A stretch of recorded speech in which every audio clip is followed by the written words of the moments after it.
لله رب العالمين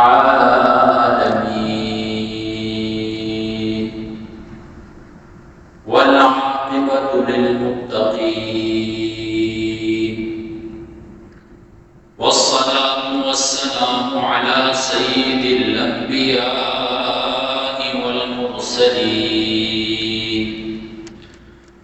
وعلى آله وأصحابه أجمعين. أما بعد فأعوذ بالله من الشيطان الرجيم. بسم الله الرحمن الرحيم. قال الله تبارك وتعالى في كلامه المجيد والفرقان الحميد: إلا تنصروه فقد نصره الله إذ أخرجه الذين كفروا ثاني اثنين إذ هما في الغار إذ يقول لصاحبه لا تحزن إن الله معنا. وقال النبي صلى الله عليه وسلم: لو كنت متخذا خليلا غير ربي لاتخذت أبا بكر خليلا. صدق الله وصدق رسوله النبي الأمي الكريم، ونحن على ذلك لمن الشاهدين والشاكرين والحمد لله رب العالمين. تمام حضرات پیاروں کو سے درود شریف پڑھ لیں.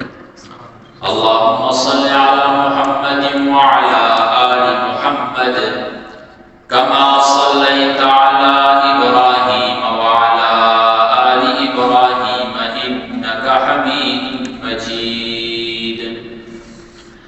اللهم بارك على محمد وعلى آل محمد كما باركت على إبراهيم وعلى آل إبراهيم إنك حميد مجيد. انتہائی قابل قدر، قابل عزت میرے بھائیوں، دوستوں، بزرگوں، نوجوان ساتھیوں اور میری معززہ موقرہ باحیا باپردہ مومنوں، آج اسلامی مہینے کی، اسلامی سال کی تاریخوں میں سے 22 جمادی الثانی ہے، اور 22 جمادی الثانی کو تاریخ ہے کہ جس دن خلیفہ بلا فصل، خلیفہ اول حضرت سیدنا صدیق اکبر رضی اللہ تعالی عنہ کا وصال ہوا تھا. آج اس مختصر نشست کے اندر حضرت سیدنا صدیق اکبر رضی اللہ تعالی عنہ کے مناقب کے حوالے سے چند معلومات حضرات کے سامنے پیش کرنا چاہوں گا. اللہ تبارک و تعالیٰ سے دعا ہے کہ اللہ تبارک و تعالیٰ مجھے پھر ہم سب کو اس پر عمل کرنے کی توفیق عطا فرمائے. آمین. حاضرین گرامی قدر احباب، اللہ تبارک و تعالیٰ نے ہماری روحوں کو جمع کیا اور ہم سے ایک خطاب کیا، ہم سے ایک عہد لیا گیا. وہ عہد کیا تھا؟ الست بربکم، کیا میں تمہارا رب نہیں ہوں؟ اللہ تبارک و تعالیٰ نے ہماری روحوں کو جمع کیا اور ان سے مخاطب ہوئے کہ کیا میں تمہارا رب نہیں ہوں؟ تو ہم سب نے کہا کہ بلا، اے اللہ آپ ہمارے رب ہیں. لیکن رفتہ رفتہ یہ امت، یہ بنی آدم جو ہے، یہ اس عہد کو بھول گئے. اللہ تبارک و تعالیٰ کے ساتھ جو وعدہ کیا تھا اس کو بڑھا دیا. تو اللہ تبارک و تعالیٰ نے اسی وعدے کو، اسی معاہدے کو یاد دلانے کے لیے انبیاء کرام کا سلسلہ جاری فرمایا. تو اللہ تبارک و تعالیٰ نے 1,24,000 بیش انبیاء کرام کا سلسلہ شروع فرمایا، اور اس سلسلے کا اختتام حضرت محمد رسول اللہ صلی اللہ علیہ وسلم پر ہوا۔ نبی صلی اللہ علیہ وسلم کو اللہ تبارک و تعالیٰ نے ایک شاگردوں کی جماعت عطا کی، اور کیوں عطا کی وہ جماعت؟ تاکہ انبیاء کرام کا جو سلسلہ تھا، جو ان کا دعویٰ تھا، اسی کو آگے مزید دنیا کے اندر پھیلائیں اور اسی کو لے کر چلیں۔ چنانچہ صحابہ کرام رضوان اللہ تعالی علیہم اجمعین نے بھی حضور نبی کریم صلی اللہ علیہ وسلم کے حکم پر دین اسلام کی دعوت دنیا کے کونے کونے تک پہنچائی۔ تو نبی کریم صلی اللہ علیہ وسلم کی مبارک جماعت میں سے نبی کریم صلی اللہ علیہ وسلم کے فرما بردار شاگردوں میں سے ایک ممتاز شاگرد جسے حضرت سیدنا صدیق اکبر کہا جاتا ہے، حضرت سیدنا صدیق اکبر رضی اللہ تعالی عنہ کی صداقت کو دیکھیں تو صداقت کی انتہا پائی جاتی ہے ان کے اندر۔ اگر ان کی وفا شعاری کو دیکھا جائے تو وفا کا اختتام ہوتا ہے ان کی وفاداری کے اوپر۔ حضور نبی کریم صلی اللہ علیہ وسلم کے ساتھ کتنی وفاداری کی۔ قرآن مجید کی ایک آیت میں نے آپ حضرات کے سامنے تلاوت فرمائی، سورۃ التوبہ کی۔ اللہ تبارک و تعالیٰ فرماتے ہیں اِلَّا تَنْصُرُوهُ فَقَدْ نَصَرَهُ اللَّهُ، اس نبی کی مدد نہیں کی، فقد نصرہ اللہ، اگر آپ نہیں کریں گے، دوسرے لوگ اس نبی کی مدد نہیں کریں گے تو اللہ تبارک و تعالیٰ اس کی مدد کرے گا۔ اب اللہ تبارک و تعالیٰ نے اپنی مدد کا تذکرہ کیا ہے، پھر بعد میں جو مدد ہے وہ حضرت صدیق اکبر رضی اللہ تعالیٰ عنہ کی بیان کی کہ نبی کریم صلی اللہ علیہ وسلم کی جو مدد کی تھی وہ حضرت سیدنا صدیق اکبر رضی اللہ تعالیٰ عنہ نے کی تھی۔ تو یہاں پر مدد کا تذکرہ فرما کر آگے حضرت صدیق اکبر کی مدد کا ذکر فرمایا ہے، یہ حضرت سیدنا صدیق اکبر رضی اللہ تعالیٰ عنہ کا اعزاز ہے کہ اللہ تبارک و تعالیٰ کی مدد کا تذکرہ فرما رہے ہیں۔ اور حضرت سیدنا صدیق اکبر رضی اللہ تعالیٰ عنہ نے نبی کریم صلی اللہ علیہ وسلم کی ایسی مدد کی، ایسی وفاداری کی ان کے ساتھ کہ رہتی دنیا تک یاد رہے گی ان کی وفاداری کا ثبوت۔ انہوں نے 4 طریقوں کے ساتھ حضور نبی کریم صلی اللہ علیہ وسلم کی مدد فرمائی۔ پہلا طریقہ کیا تھا کہ تصدیق بلا تردد۔ نبی کریم صلی اللہ علیہ وسلم نے جب اعلان کیا اسلام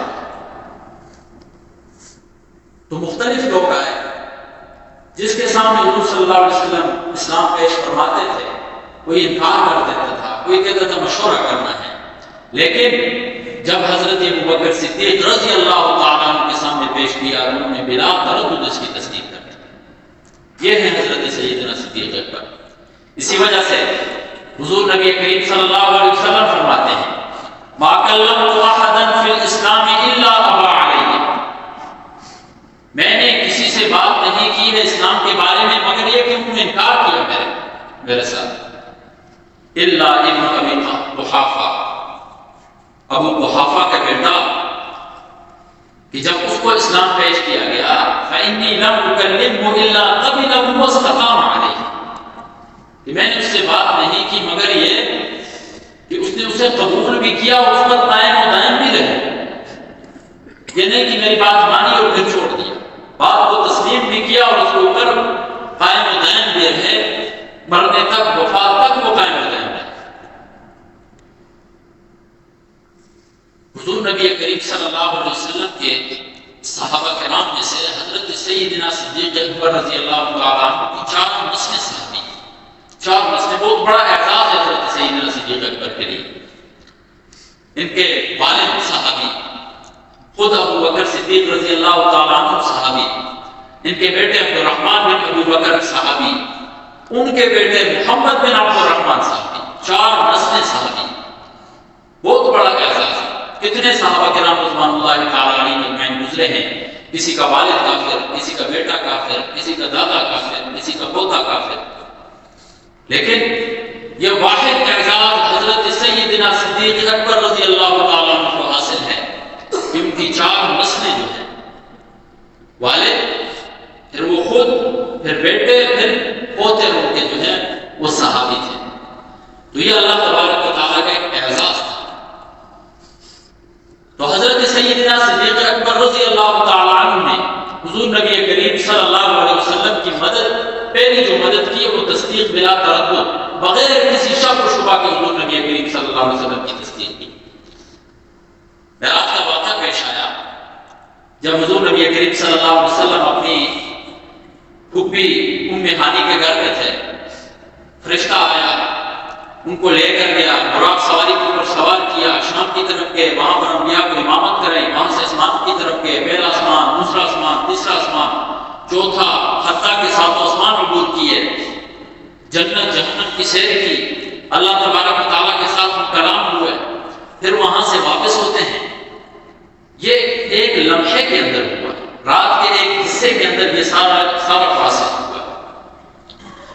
تو حضور نبی کریم صلی اللہ علیہ وسلم جبرائیل امین سے مخاطب ہوئے اور کہنے لگے ان قومی لا یصدقوننی، میری قوم تو میری تصدیق نہیں کرے گی. وہ تو کوئی بھی نہیں مانے گا کہ رات کے ایک حصے کے اندر ایک بندہ جاتا ہے شام تک، پھر شام سے آسمانوں کا سفر کرتا ہے، 7 آسمان عبور کرتا ہے، جنت جہنم کی سیر کرتا ہے.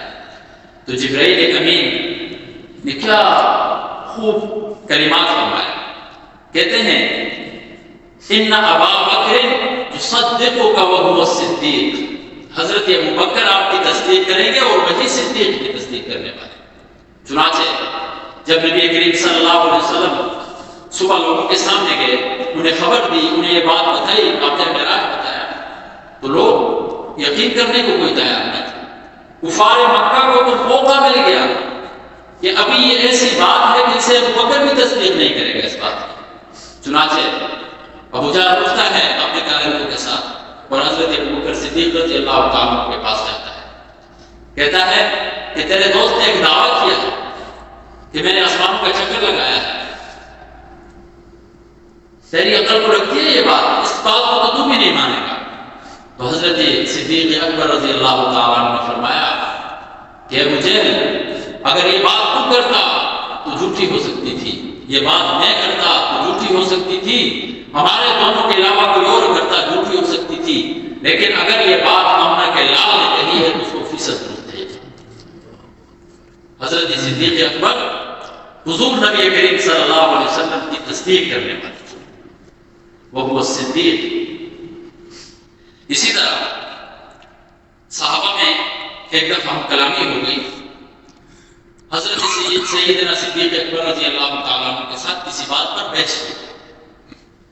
تو وہ ماجرا حضور نبی کریم صلی اللہ علیہ وسلم کی مجلس میں چلا گیا.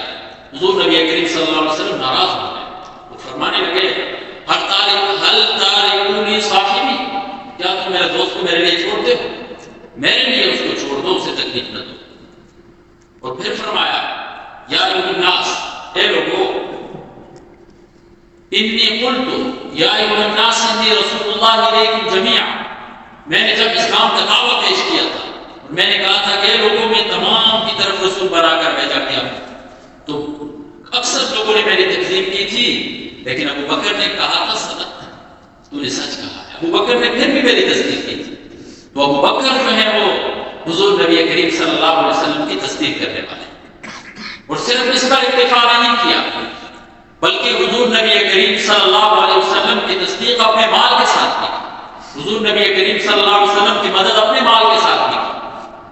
حضور صلی اللہ علیہ وسلم فرماتے ہیں ما نفعنی مال احد ما نفعنی مال ابو بکر، مجھے اس دنیا میں کسی کے مال نے اتنا نفع نہیں دیا ہے جتنا حضرت ابو بکر صدیق رضی اللہ تعالیٰ عنہ کے مال نے نفع دیا. حضرت سعید بن المسیب رحمہ اللہ فرماتے ہیں کہ حضور نبی کریم صلی اللہ علیہ وسلم حضرت سیدنا صدیق اکبر کے مال کو اپنے مال سمجھ کر خرچ کیا کرتے تھے. جس طرح اپنے مال میں کوئی شخص تصرف کرتا ہے، اس طرح حضرت سیدنا صدیق اکبر کے مال میں تصرف کیا کرتے تھے.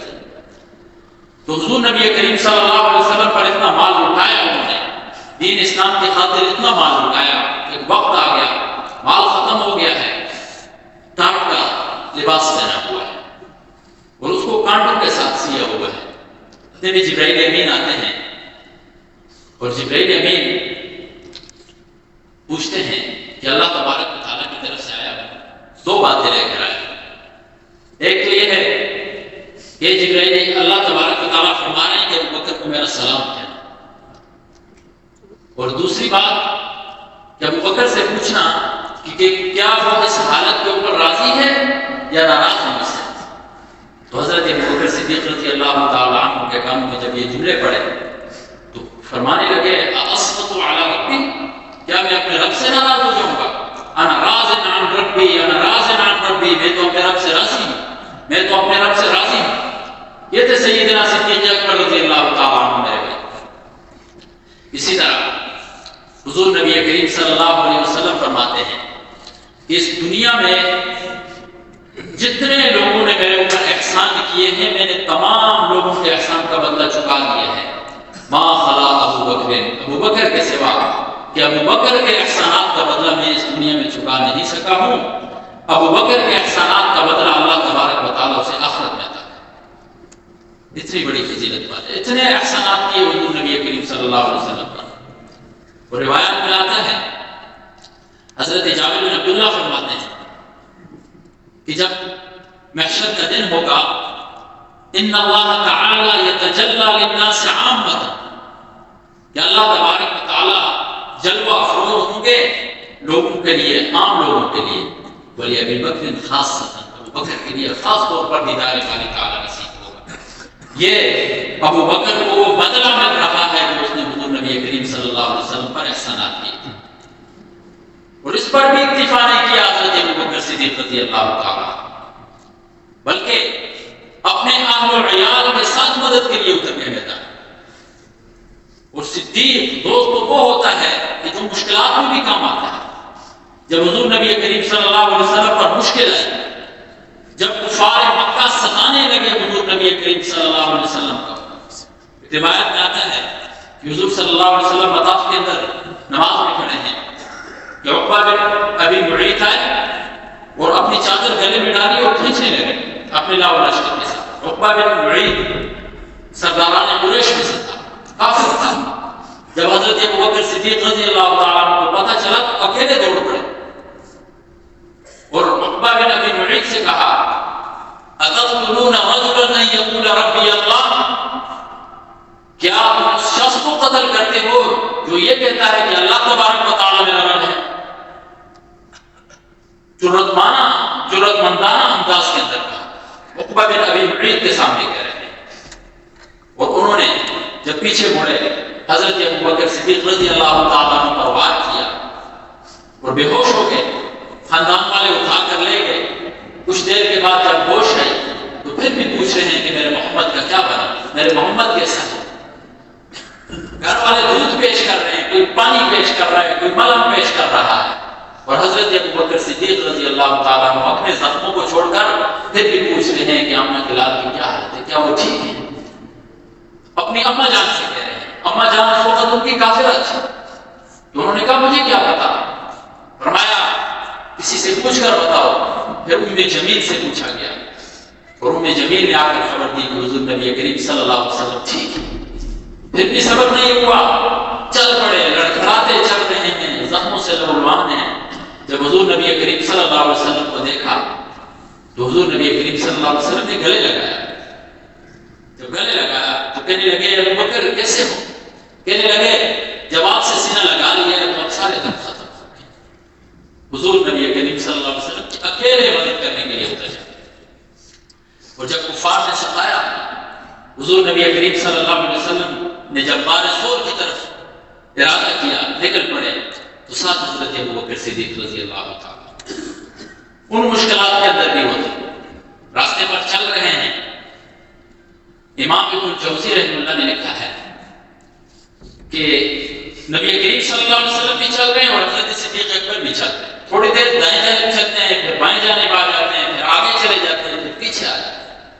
حضور نبی کریم صلی اللہ علیہ وسلم نے پوچھا ہے ابو بکر کیا ماجرا ہے؟ کبھی آپ دائیں جانب ہو جاتے ہیں، کبھی بائیں جانب ہو جاتے ہیں، کبھی آگے ہو جاتے ہیں، کبھی پیچھے ہو جاتے ہیں۔ فرمانے لگے اے پیارے حبیب، میں دائیں جانب ہوتا ہوں، مجھے خدشہ لاحق ہوتا ہے کہ آپ کا کہیں بائیں جانب سے حملہ نہ ہو جائے، میں بائیں جانب کھڑا ہو جاتا ہوں۔ پھر مجھے خدشہ لاحق ہوتا ہے کہ آپ پر آگے سے وار نہ ہو جائے، میں آگے کھڑا ہو جاتا ہوں۔ پھر خدشہ لاحق ہوتا ہے کہ آپ پر پیچھے سے وار نہ ہو جائے، میں پیچھے کھڑا ہو جاتا ہوں۔ اسی طرح وہ سفر تھے، اور ایک ٹائم آتا ہے کہ حضور نبی کریم صلی اللہ علیہ وسلم کو اپنے کندھوں کے اوپر اٹھا لیتے جب تھک جاتے ہیں۔ اور اس کی مورخین نے بھی لکھا ہے کہ جب ابو جہل نے ایک کھوجی کو بھیجا کہ ان کے قدموں کی جانچ کی جائے اور ان تک پہنچا جائے، تو ایک جگہ تک تو 2 بندوں کے قدم جا رہے تھے، وہاں سے آگے 1 بندے کے قدم جا رہے ہیں۔ اس کھوجی نے ادھر دیکھا ادھر دیکھا، کہیں قدم نہیں چل رہے تھے۔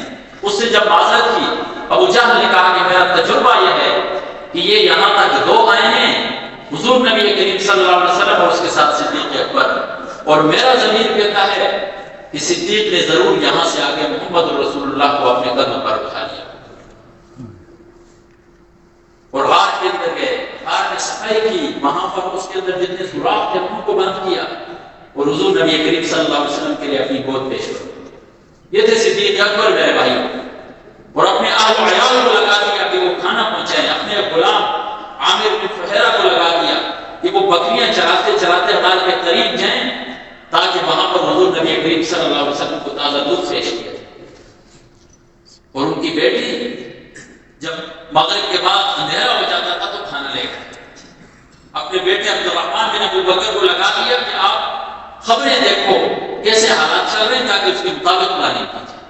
اپنے پورے اہل و عیال کے ساتھ حضور نبی کریم صلی اللہ علیہ وسلم کی مدد کے لیے میدان کے اندر پہنچے۔ تو میرے بھائیوں، قرآن کہتا ہے اِلَّا تَنْصُرُوهُ فَقَدْ نَصَرَهُ اللَّهُ اِذْ أَخْرَجَهُ الَّذِينَ كَفَرُوا، جب کافروں نے نکالا ثانی اثنین، وہ 2 تھے، ایک حضرت ابوبکر صدیق اور محمد رسول اللہ صلی اللہ علیہ وسلم، اِذْ هُمَا فِي الْغَارِ، جب وہ دونوں غار کے اندر تھے، اِذْ يَقُولُ لِصَاحِبِهِ لَا تَحْزَنْ إِنَّ اللَّهَ مَعَنَا، جب اس نے اپنے ساتھی سے، یہاں پر ایک نکتے کی بات ہے، صاحب کہا ہے، صحابی نہیں کہا۔ صاحب کہتے ہیں وہ شخص جو بہت زیادہ ساتھ دینے والا، اسے ساتھی کہا جاتا ہے، صاحب کہا جاتا ہے۔ اور حضور نبی کریم صلی اللہ علیہ وسلم کی اس دنیا میں صرف 2 صاحب تھے، فرشتوں میں جبرائیل اور انسانوں میں حضرت ابوبکر صدیق رضی اللہ تعالیٰ، اور ان 2 ساتھیوں نے حضور نبی کریم صلی اللہ علیہ وسلم کا بڑا ساتھ دیا۔ ہر موقع کے اندر حضور نبی کریم صلی اللہ علیہ وسلم کے ساتھ کھڑے رہے۔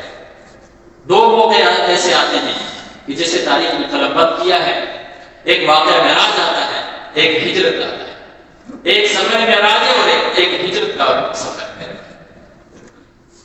اور اس میں تھوڑا سا مماثل کریں آپ کہ ان دونوں سفروں کے اندر دیکھا جائے تو جبرائیل امین کی وفاداری کے اوپر حضرت ابوبکر صدیق رضی اللہ تعالیٰ عنہ کی وفاداری اوپر چلی جاتی ہے۔ اتنی وفاداری کی نبی کریم صلی اللہ علیہ وسلم نے۔ جب سفر معراج پر جا رہے تھے تو جبرائیل امین حضور نبی کریم صلی اللہ علیہ وسلم کے پاس، لیکن جب سفر ہجرت پر جا رہے تھے تو حضور نبی کریم صلی اللہ علیہ وسلم حضرت صدیق اکبر کے پاس گئے۔ سفر معراج کی رات کو ہوا تھا، سفر ہجرت کی رات کو ہوا تھا۔ سفر معراج ایک اعزاز تھا اللہ تبارک و تعالیٰ کی طرف سے، اور سفر ہجرت جو ہے وہ ایک امتحان تھا اللہ تبارک و تعالیٰ کی طرف سے۔ سفر معراج جو ہے وہ ایک لمحے کے لیے کیا گیا تھا رات کے ایک حصے میں، اور سفر ہجرت جو تھا وہ کئی دنوں اور کئی راتوں کے اوپر مشتمل تھا۔ اور سفر معراج کے اندر راحت اور سکون تھا، سفر ہجرت کے اندر مشقتیں تھی۔ لیکن اس سفر کے اندر بھی، سفر معراج پر حضور نبی کریم صلی اللہ علیہ وسلم جا رہے ہیں، ایسا وقت آیا کہ جبرائیل امین نے بھی معذرت کر لی کہ یہاں سے آگے آپ اکیلے جائیں، لیکن حضرت سیدنا صدیق اکبر جو سفر ہجرت کر رہے تھے، حضور نبی کریم صلی اللہ علیہ وسلم کے لیے کو ایک لمحہ بھی اکیلے نہیں چھوڑا، مکمل وفاداری کا ثبوت دیا ہے حضور نبی کریم صلی اللہ علیہ وسلم کے ساتھ۔ اس وجہ سے کہا کہ یہ صاحب ہیں حضرت ابوبکر صدیق رضی اللہ تعالی عنہ۔ اذ یقول لصاحبہ لا تحزن، مت غم کھاؤ، اب دیکھو، ایک ہوتا ہے خوف، ایک ہوتا ہے حزن۔ خوف جو ہوتا ہے اپنے لیے کھایا جاتا ہے، اور حزن جو ہوتا ہے دوسرے کی وجہ سے۔ کوئی بندہ ہوتا ہے کہ اسے اپنی جان کا خطرہ لائق ہو تو اسے خوف کہا جاتا ہے، کسی دوسرے کی جان کا خطرہ ہو تو اسے حزن کہا جاتا ہے۔ یہاں پر نبی کریم صلی اللہ علیہ وسلم نے تحزن کا لفظ، حزین کا لفظ استعمال کیا ہے۔ کیوں؟ حضرت ابو بکر صدیق رضی اللہ تعالیٰ عنہ کو اپنی جان کا خطرہ لاحق نہیں تھا، اپنی فکر نہیں تھی، حضور نبی کریم صلی اللہ علیہ وسلم کی فکر تھی۔ لا تحزن ان اللہ معنا، بے شک اللہ تبارک و تعالیٰ ہمارے ساتھ۔ یہاں پر معنا کہا، اس سے معلوم ہوتا ہے کہ حضور نبی کریم صلی اللہ علیہ وسلم اور حضرت ابو بکر صدیق رضی اللہ تعالیٰ عنہ کے درمیان مماثلت تھی اور اتحادی تھی، نسبت اتحادی ان کے اندر پائی جاتی تھی۔ جو صفات نبی کریم صلی اللہ علیہ وسلم کے اندر پائی جاتی تھی وہی صفات حضرت ابو بکر صدیق رضی اللہ تعالیٰ عنہ کے اندر پائی جاتی تھی۔ جب نبی کریم صلی اللہ علیہ وسلم پر پہلی وحی نازل ہوئی اور واپس آئے، حضرت خدیجہ الکبریٰ رضی اللہ تعالیٰ عنہ سے سارا ماجرا بیان کیا، دو تسلی دینے لگی، کہنے لگی انک لتصل الرحم وتحمل الکل وتکسب المعدوم وتقری الضیف وتعین علی نوائب الحق۔ اللہ تبارک و تعالیٰ آپ کو کبھی بھی رسوا نہیں کرے گا، آپ تو صلہ رحمی کرنے والے ہیں، آپ تو ناداروں کی مدد کرتے ہیں، آپ تو مفلسوں کے لیے کماتے ہیں، آپ تو مہمان نواز ہیں۔ اور جب حضرت سیدنا صدیق اکبر رضی اللہ تعالیٰ عنہ جب وہ پہلی ہجرت کر رہے تھے حبشہ کی طرف، تو ایک مقام پر گئے، وہاں پر ایک کافر آ گئے ابن الدغینہ کے نام سے، اور کہنے لگا ان مثلک لا یخرج ولا یخرج، اے ابو بکر آپ جیسے شخص کو، آپ جیسی شخصیت کو تو نہ نکالا جاتا ہے نہ وہ نکلتا ہے۔ اور پھر وہاں پر اس نے یہی جملے ارشاد فرمائے انک لتصل الرحم، کہ تو صلہ رحمی کرتا ہے، وتحمل الکلب، مفلسوں کا بوجھ اٹھاتا ہے، غریبوں کا بوجھ اٹھاتا ہے، وتکسب المعدوم، ناداروں کے لیے تو کماتا ہے، وتقری الضیف، مہمان نواز ہے تو، وتعین علی نوائب الحق، حق کی وجہ سے آنے والی مصیبتوں کے اوپر تو مددگار۔ سیم جملے جو حضور نبی کریم صلی اللہ علیہ وسلم کے لیے کہے گئے تھے وہی جملے جو ہیں حضرت سیدنا صدیق اکبر کے لیے کہے۔ تو میرے بھائیوں، کسی کی شخصیت کے بارے میں بیان فرمانا اس کا مقصد جو ہے ململہ یا جذبہ نہیں ہوتا ہے، بلکہ اس کی تعلیمات کو اشکارا کرنا ہوتا ہے۔ تو جس طرح حضرت سیدنا صدیق اکبر رضی اللہ تعالی عنہ معاملات کیا کرتے تھے غریبوں کے ساتھ، فقیروں کے ساتھ، رعایا کے ساتھ، ان کی زندگی سے ہمیں یہ سبق ملتا ہے کہ ہم بھی ان جیسے اعمال کریں، ہم بھی ان کی پیروی کریں۔ جس طرح وہ غریبوں کی مدد کیا کرتے تھے، ہم بھی غریبوں کی مدد کریں، غریبوں کا سہارا بنے میرے بھائی۔ ایک جان ہے تو ایک سہارا آپ دے دیں کسی کے لیے۔ جب بندہ فوت ہو جاتا ہے تو چار کندھوں کی ضرورت تب ہوتی ہے میرے بھائی۔ کسی زندگی میں آپ اگر کسی کو اپنا ایک کندھا بھی پیش کر دیں، ایک صرف اپنی جان کے ساتھ آپ سہارا بن جائیں تو یہ کافی ہے میرے بھائی۔ تو کوشش کریں کہ صحابہ کرام رضوان اللہ تعالی علیہم اجمعین کی زندگی کا مطالعہ فرمائیں اور پھر ان کے اوپر عمل کرنے کی توفیق عطا فرمائیں۔ اسی طرح ان کے اوپر انہوں نے جو زندگی گزاری ہے جیسے اس کو اپنانے کی کوشش کریں۔ اللہ تبارک و تعالیٰ سے دعا ہے کہ اللہ تبارک و تعالیٰ مجھے ہم سب کو اس پر عمل کرنے کی توفیق عطا فرمائے۔ وآخر دعوانا الحمدللہ رب العالمین۔